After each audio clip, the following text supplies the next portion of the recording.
Democratic officials have been furious about the whirlwind of executive orders, government layoffs, slashing federal programs, cutting off aid to Ukraine, and imposing tariffs.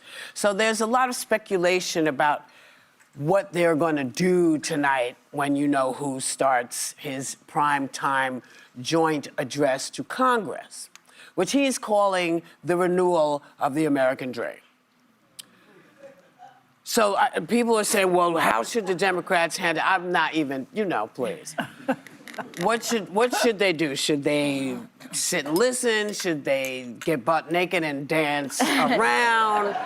What should happen? Or should they all wait till the end when freshman Senator Elise Slotnick gives the Democratic response? Anybody? I think they should walk out en masse.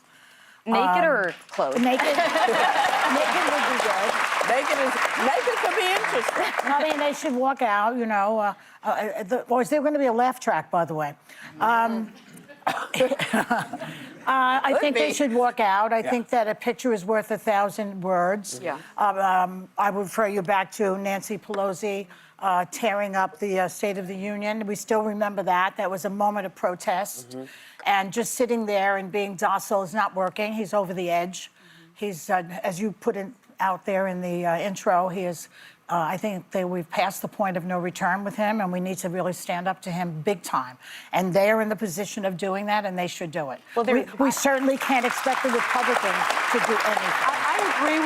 I agree with you, Joy, to a certain extent. I actually don't think that they should show up at all. Okay, I'll go with that too. I think that when history resurfaces the photos of this first speech in this abnormal presidency, he said he was going to be a dictator from day one, and we warned about the demise of our democracy and the rise of fascism, and I think we've seen it in the first days of his presidency. I think the record will show that the room was half empty, and that the Democrats fought him, that the Democratic Party is actually an opposition party at this point, not a resistance party.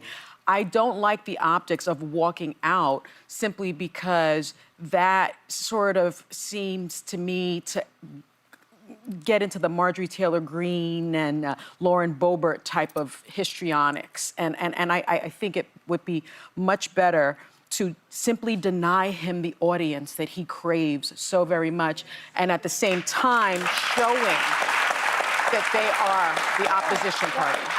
I disagree with both of you. I think their job is to show up and to listen, and I think there's a strength in optics in that too. We're not going anywhere.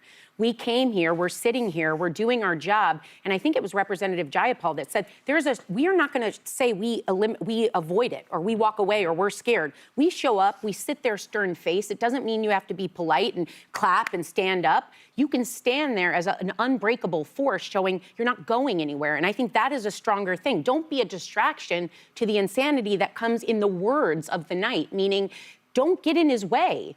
Carville has said over and over, and I continue to agree with this, don't become a common enemy, which is what Oz said in Wicked. The best way to pull people together is to give them a common enemy. Every time the Democrats do something really symbolic, which I understand what you're saying, Joy, about walk out. I know people feel helpless. But what did the walking out do? It made a mockery in some ways of people saying, see, they can't even sit there and listen, or they didn't even show up and their job is to show up. You show up stern-faced, unbreakable, organized, and let those optics speak for themselves. They're giving him legitimacy by showing up. They are not. The voters gave him legitimacy by putting him in office. That's the point, is that the audience is the American public, and there's been debate, do State of the Unions matter? I would argue they do. They usually get upwards of 10 million views, eyeballs from the American public. And I would remind you, Joe Biden, when people like myself had grave issues about his age, he then gave a forceful State of the Union, and that backed off a lot of the concerns, of course, until the debate. But they can matter in the public sentiment around the people watching. Now, I agree with Sarah. You've got to show up. I think how they do, I'm all for displays of some kind of protest if they're respectful and there's some degree of decorum. What I'm honestly a little bit more curious to see is there a cohesive pushback with Democrats? Because we've read they might wave empty egg containers. Someone else might bring a fire hire federal workers, someone might wear black. But when it's a scattershot response like that, it doesn't break through in this environment. Not if it's a lot of them. You're going up against the biggest bully pulpit in the world, Against which is the the biggest American bully. presidency.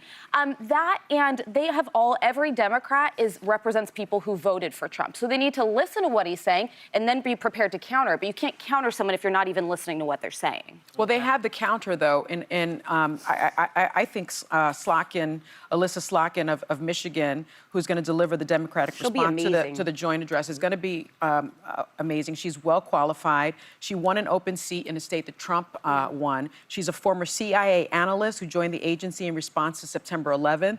She did tours in Iraq. She served in both the Bush and Obama presidencies, both of those administrations. So I think the Democratic voice can be heard. But again, I agree with you, Joy. Attending the speech gives Trump legitimacy that he just does not Normalizes him. deserve. But It I will- normalizes this presidency, and this normal. presidency is an abnormal But I will say presidency. Democrats made a choice by picking a centrist like Alyssa Slotkin and not someone like Congresswoman Jayapal, like a deep progressive. They went with somebody who won in a Trump district and is a consummate That was a centrist smart Democrat. decision. Why? Why was it smart? yeah. Because she won in a place where the voters picked Trump, Yeah. and then they picked her. So if you want to, She showed she's in touch with what if you're not the going to public miss cared what the about. voters keep screaming, give them someone that matches more in line with hearing what they've said and wins in districts that I hope Trump he wins. dances, don't you? And does his little dance tonight. He That'll may. keep me interested at He least. I'll watch it if he does his little whatever. What is that? A chicken dance that he does? I say roll them if you got them.